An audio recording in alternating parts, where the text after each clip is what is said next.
How can businesses make a cultural connection with their customers? People often, especially entrepreneurs who are in smaller companies, let's say, think about introducing their product or idea and just saying, oh, here's the features of it. But if you go a little further, you make an emotional connection. And if you go even further than that, you make a cultural connection. A cultural connection is when you're not just speaking to someone, but you're speaking with them. And that's empowering. And if you think of different case studies, let's take razor blades as an example. You used to just have to market, here's a razor blade. You talk about the product, or a little bit later, you start to talk about the features and why they're good, or you try and differentiate and say, oh, this is the three-bladed razor blade.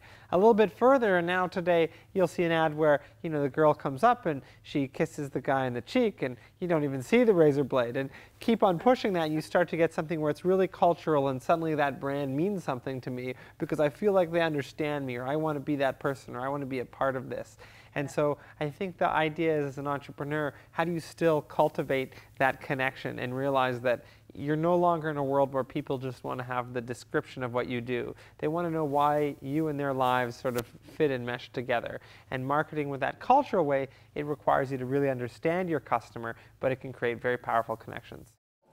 Being good means that you can always become just a little bit better.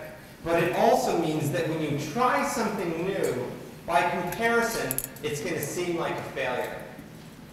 And that feeling of mediocrity when you try something new is what stops people from wanting to look for new hills of opportunity.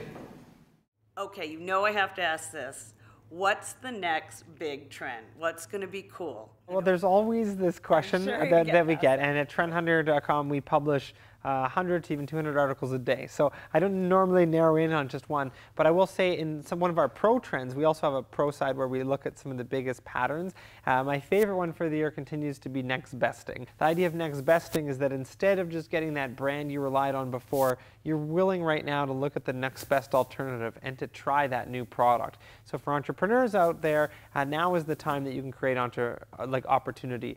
In my book, I study this a lot, and as a little example of some of the companies that have founded during periods of recession, you've got Apple, IBM, Microsoft, Fortune magazine.